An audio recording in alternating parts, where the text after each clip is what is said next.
Subscribe now and press the bell icon. Never miss an update. नमस्कार दोस्तों, maxima education point में आज फिर से आपका बहुत बहुत स्वागत है।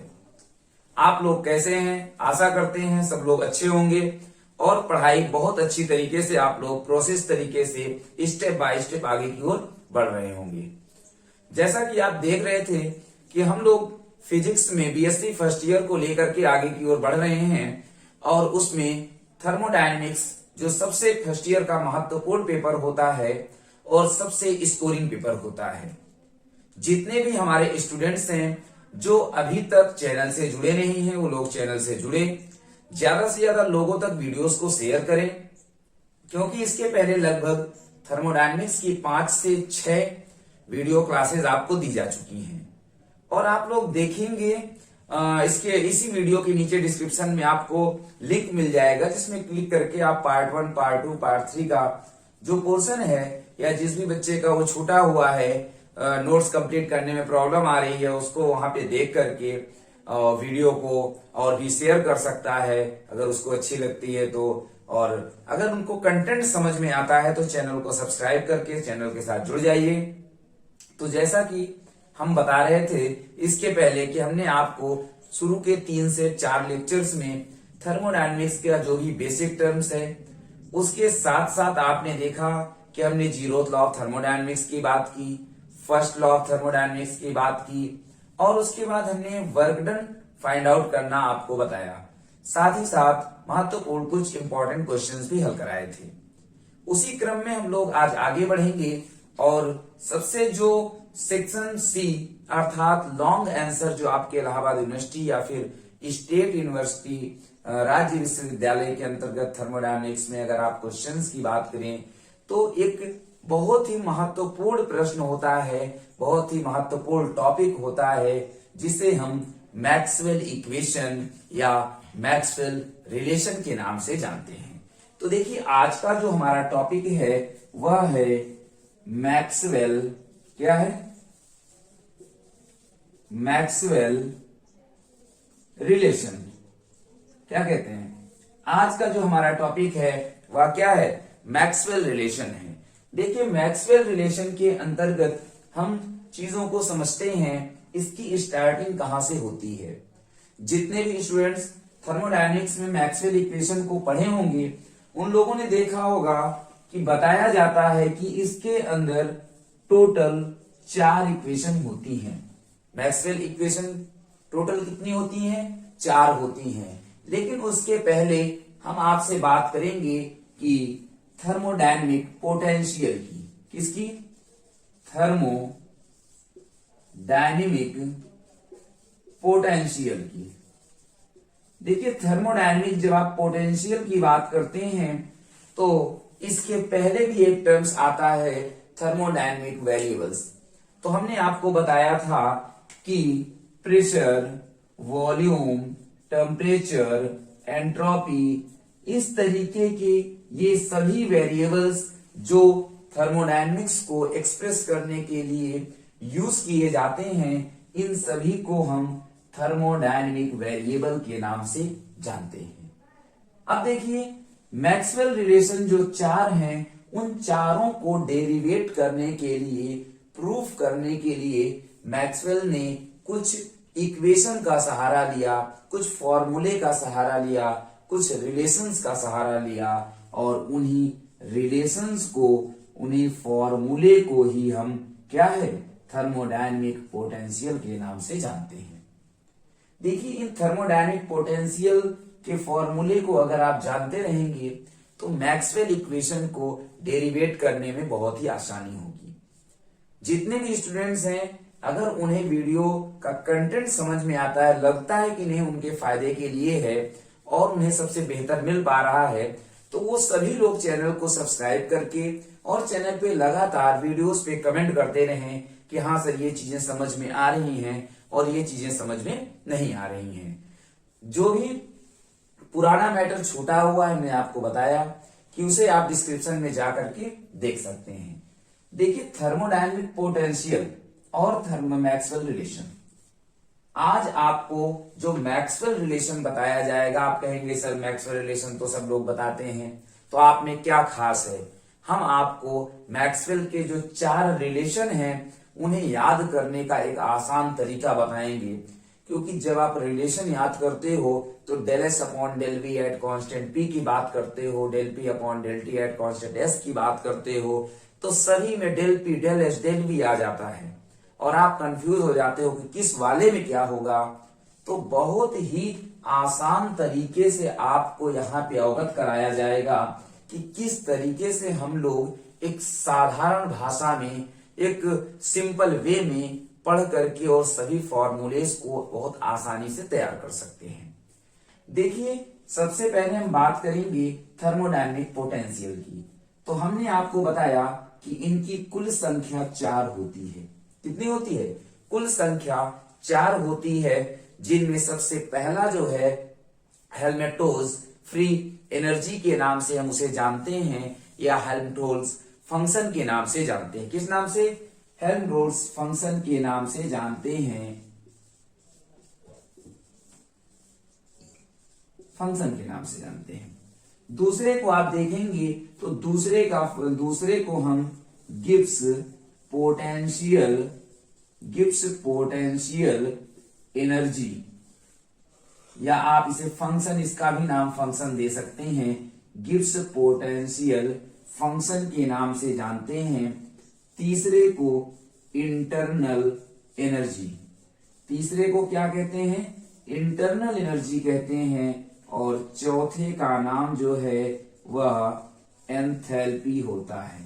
क्या होता है? एंथैल्पी। इन चारों फंक्शन को, इन चारों पोटेंशियल को हम थर्मोडायनेमिक पोटेंशियल के नाम से जानते हैं, और इन्हीं चारों का यूज करके हम किसे? मैक्सवेल रिलेशन को प्रूफ करेंगे। ये जो 4 रिलेशन आपके सामने लिखे हैं, Helmholtz free function, Gibbs free energy function, अगर आपसे पूछा जाता है कि नहीं इनके जो है फॉर्मूलेस क्या होंगे, तो आप कहेंगे कि हेल्महोल्ट्ज फ्री फंक्शन का जो है फॉर्मूला है वो F is equal to U minus TS होता है। क्या होता है? F is equal to U minus TS होता है। गिब्स पोटेंशियल में आप आएंगे तो गिब्स पोटेंशियल में G बराबर फॉर्मूला बनता है H माइनस TS का। उसी तरह इंटरनल एनर्जी में आप देखेंगे तो du बराबर dq माइनस dw का फॉर्मूला बनता है, dq। और इसके बाद आप देखेंगे एंथैल्पी में तो H बराबर U प्लस PV। यह जो है फॉर्मूला आपके क्या है? 4 फॉर्मूले हैं जिन्हें हम थर्मोडायनेमिक पोटेंशियल के नाम से जानते हैं। देखिए, यहां पास ये जो फॉर्मूला आया है इसका हम डेरिवेशन भी आपको चारों का बाद में बताएंगे। सबसे पहले आप ये जानते रहिए कि इन चारों का यूज करके हम कैसे मैक्सवेल रिलेशन को लाते हैं। लेकिन उससे आप इन चारों को नोट कर लीजिए कि इन चारों को क्या कहते हैं? थर्मोडायनेमिक पोटेंशियल कहते हैं। तो अभी आप कहेंगे कि सर ये 4 रिलेशन मैक्सवेल के हैं, हम इन्हें कैसे डेरिवेट करें? तो सबसे पहले हम समझेंगे मैक्सवेल के रिलेशन को याद कैसे करना है। कैसे याद करना है? जैसे मैक्सवेल का रिलेशन आपको याद हो जाएगा तो आपको आंसर पता चल जाएगा कि लाना क्या है। तो आप पहले इसे नोट कर लीजिए। आप इसे नोट करेंगे तो हम लोग मैक्सवेल रिलेशन की बात करेंगे। तो हम लोग देखेंगे कि किस तरीके से हम लोग मैक्सवेल रिलेशन के चारों फॉर्मूले को याद करने की एक आसान ट्रिक के माध्यम से हम लोग इसे देखने का प्रयास करते हैं। देखिए, इसके लिए आपको बहुत आसान तरीके से हम एक यहां सुंदर सा चित्र बनाएंगे और उसी के द्वारा आप जो है पूरे के पूरे चारों फॉर्मूले को तुरंत याद कर सकते हैं। देखिए, जो चित्र है वह है यस, पी, वी और टी। एसपी और वीटी अगर आप सिर्फ इतना याद कर लोगे तो आपको चारों के चारों फॉर्मूले याद हो जाएंगे। ये जो फॉर्मूला है यह हमने सिर्फ आप लोगों के लिए इसको क्रिएट किया है, यह किसी भी बुक में आपको अवेलेबल नहीं मिलेगा। तो देखिए, ध्यान से हम लोग देखेंगे कि कैसे हम इसी चित्र से चारों के चारों मैक्सवेल इक्वेशन को निकालने का प्रयास करते हैं। देखिए, सबसे पहले नंबर पे हम लोग लिखेंगे ये क्या है? यस। हम जैसा कि आपको बता चुके हैं कि यस क्या है। S represent the entropy, P represent the pressure, V represent volume and T represent temperature. तो देखिए हम लोग कैसे स्टार्ट करते हैं। सबसे पहले यहाँ यस और यहाँ वी है, तो हम लोग लिखेंगे del S upon del V at constant, ये वाली वैल्यू को हम लोग यहां लिखते हैं। उसी तरह इक्वल में करके del P upon del T at constant V. कितना आसान है देखिए, del S upon del V at constant T is equal to del P upon del T at constant V. इसे हम मैक्सवेल का फर्स्ट रिलेशन कहते हैं। जब आप सेकंड रिलेशन को लिखते हैं तो देखिए इसी चित्र को आपको थोड़ा सा चेंज कर देना है। क्या करना है देखिए, हम करेंगे क्या, इस यस और टी को आपस में चेंज कर देंगे। तो टी यहां बन जाएगा, यस यहां बन जाएगा, पी यहां बन जाएगा और वी यहां बन जाएगा। ठीक, जब आप इसे देखेंगे तो अब देखिए फिर इसके अनुसार चेंज होगा। तो del T upon del V, देखिए del T upon del V at constant S is equal to del P upon del S at constant में वी हो जाएगा। सबसे आसान तरीका है। ये आपका जो बेसिक फॉर्मूला है, बेसिक चित्र है, इसमें आपने देखा कि यस और टी आपस में चेंज हो गया, एक बार चेंज हुआ। जब एक बार चेंज हुआ तो यहां पे क्या आ जाएगा, माइनस आ जाएगा। तीसरे जब आप फॉर्मूले पे आएंगे तो फिर से देखिए इसको फिर से चेंज करेंगे। ध्यान देंगे, आप जब चेंज करते हैं आपने यस टी, ये यस टी है ना, आपने यस टी को चेंज किया था, ध्यान दीजिएगा। पी और वी उसी तरह रखा था, अगली बार क्या करेंगे, यस टी को वैसे ही रखेंगे, चेंज किसे करेंगे, पी वी को चेंज कर देंगे। तो क्या बनेगा देखिए, del S upon del P at constant T is equal to del V upon del T at constant P. इससे आप मिलाइए S T S T, VP change हुआ है तो एक बार चेंज हुआ तो क्या लग गया, माइनस लग गया। तो देखिए कितना आसान से, तो ये हमारा क्या था, बेसिक था। आपने क्या किया, पीवी को चेंज, एसटी को चेंज किया पहले, फिर पीवी को चेंज किया। उसी तरह जब लास्ट फॉर्मूले पर आएंगे तो अब आपको क्या करना है, इनको दोनों को चेंज कर देना है। क्या करना है, दोनों को। जब आप दोनों को चेंज करेंगे तो देखिए कुछ इस तरह, हम इसको यहां बनाने का प्रयास करते हैं। चलिए यहां नहीं, इसी में बना देते हैं। तो देखिए जब आप दोनों को चेंज करेंगे तो कैसे बनेगा, आपके पास आएगा एस टी है, ये बन जाएगा टी एस, और ये पीवी है, ये बन जाएगा वीपी।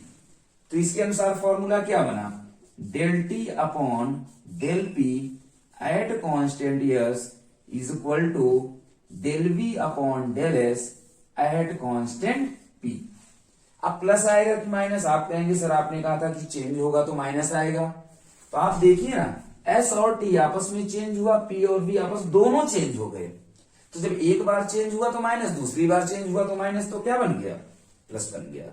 इन्हीं चारों इक्वेशन को हम मैक्सवेल इक्वेशन ऑफ थर्मोडायनेमिक्स या मैक्सवेल रिलेशन के नाम से जानते हैं, और इन्हीं के डेरिवेशन को एग्जाम में पूछा गया है। यहाँ पे आपको ये बात क्लियर हो रही है कि इन चारों का फॉर्मूला हम कैसे निकालते हैं। आप इसे टू कॉपी ऐसे ही नोट करिए।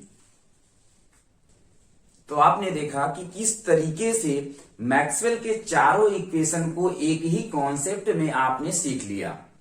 तो अगर ये कॉन्सेप्ट, ये तरीका आपको सभी मैक्सवेल इक्वेशन समझाने वाले टीचर से अलग लग रहा है तो आप सभी लोग चैनल से जुड़िए और वीडियोस को ज्यादा से ज्यादा लोगों तक शेयर करिए।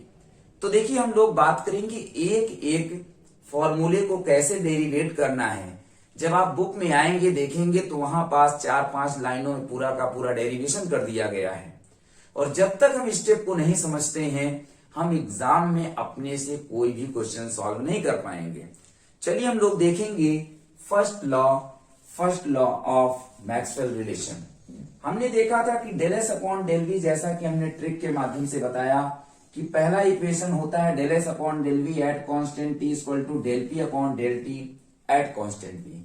हमने कहा था कि चार वेरिएबल्स हैं, चार फंक्शन हैं या चार पोटेंशियल हैं, जिनमें Gibbs free energy, Helmholtz free function, internal energy और एंथैल्पी। तो चारों में से एक एक का यूज करके हम लोग करेंगे।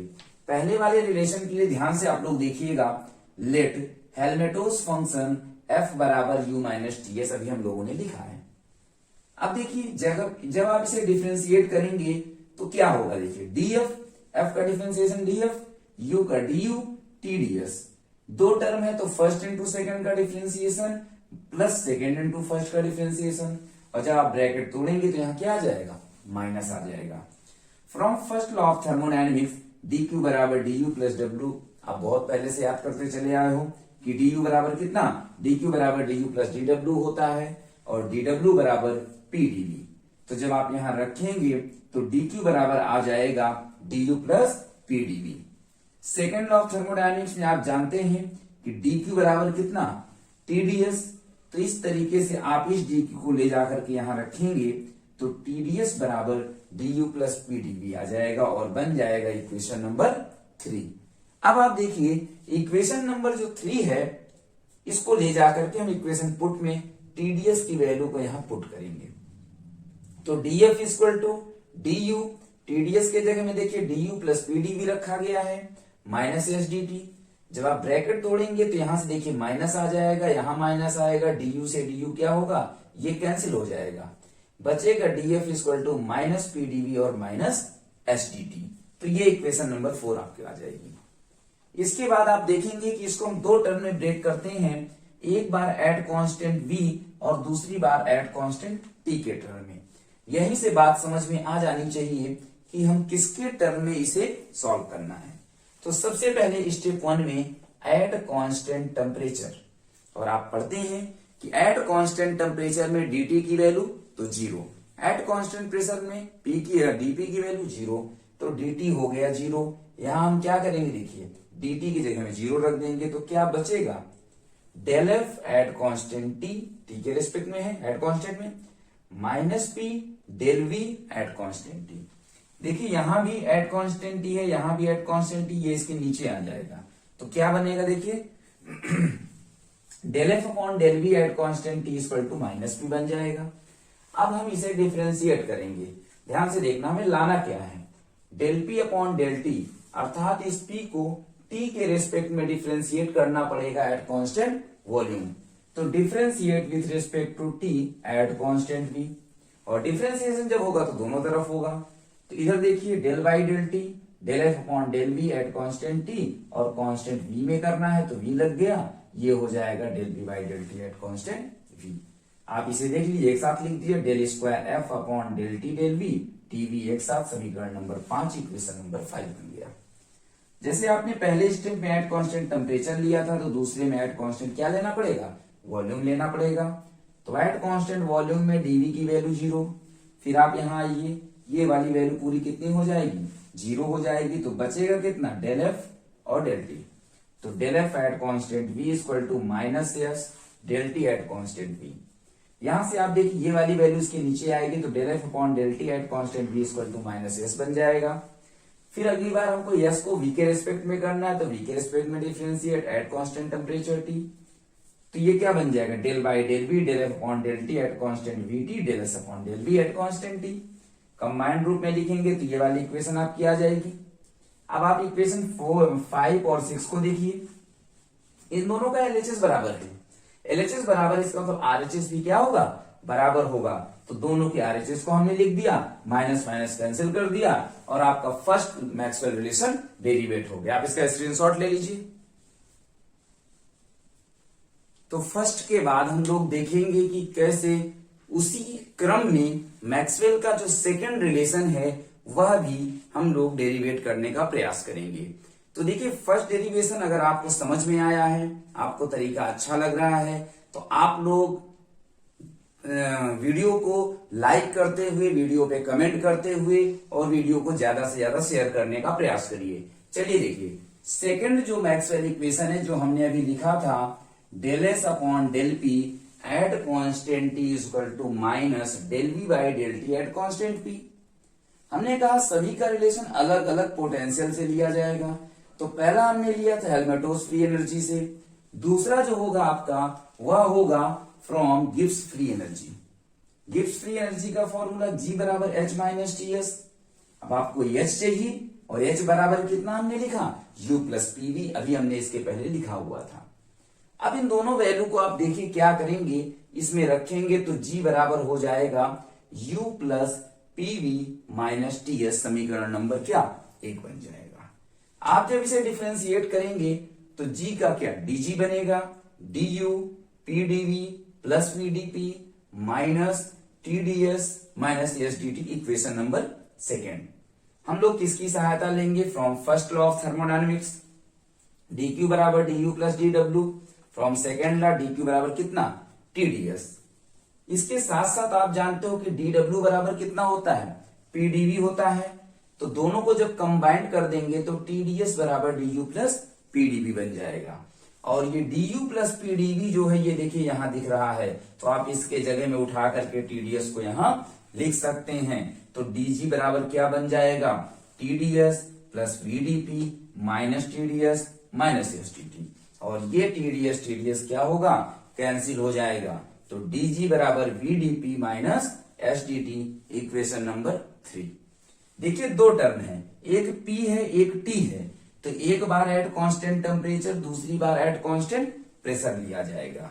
तो एट कांस्टेंट टेम्परेचर का मतलब dt की वैल्यू कितना 0, dt की वैल्यू 0, तो del G at constant T V del P at constant T, ये पूरा इसके नीचे आ जाएगा। तो del G by del P at constant T equal to V. हमें लाना क्या, देखिए v के साथ कौन सा रिलेशन है del V by del T, तो किसमें डिफरेंशिएट करना पड़ेगा t के रिस्पेक्ट में एट कांस्टेंट p पर। तो differentiate with respect to t at constant p, तो del by del T del G by del P T P equal to del V by del T at constant p। जब आप इसे combined रूप में लिखेंगे तो देखिए क्या आएगा, del square G by del T del P T P equal to del V by del T at constant p, equation number 4। ये कब आया है, एट कांस्टेंट टेम्परेचर पर आया है, तो दोबारा स्टेप एट कांस्टेंट कहां हो जाएगा प्रेशर पर।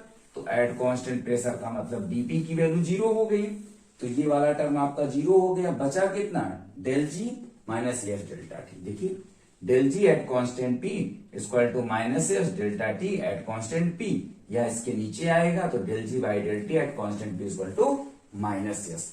यस के साथ किसको लाना, ध्यान से देखिए, यस के साथ डेल पी को लाना है, तो पी के रिस्पेक्ट में करेंगे डिफरेंशिएशन और एट कांस्टेंट टी पर करेंगे। तो डेल बाई कितना डेल पी हो जाएगा, और ये del G by del T P T equal to minus del S upon del P at constant T. Combined करिए del square G del P T T equal to minus del S upon del P at constant T, equation number 5। 4 और 5 को आप देखिए तो LHS equal है, इसका मतलब RHS भी क्या हो जाएगा इक्वल हो जाएगा। इस तरीके से हमने सेकेंड मैक्सवेल इक्वेशन को भी बहुत आसान ढंग से डेरिवेट किया। तो अगर आपको ये वीडियो अच्छा लग रहा है तो आप लोग कमेंट करके बताइए। हम लोग अगली क्लास में इसके बचे हुए दोनों के दोनों जो रिलेशंस हैं उनको डेरिवेट करने का प्रयास करेंगे और आपको अच्छे ढंग से बताएंगे। तो इसी तरह आप लोग पूरे की पूरी वीडियो को देखिए और उसकी एक अच्छी नोट्स बनाइए। जो भी और भी आपके फ्रेंड्स हैं, मित्र हैं, उन सभी को वीडियो शेयर करिए। और अगर आपको वीडियो समझ में आता है, वीडियो का कंटेंट समझ में आता है, तो आप लोग चैनल को सब्सक्राइब करिए और हमारे साथ जुड़िए, क्योंकि इसी तरह लगातार आपको वीडियोस बहुत ही आसान ढंग से दी जाएंगी। तो आप इसे नोट करेंगे। हम लोग मिलेंगे अगली वीडियो में, तब तक के लिए नमस्कार।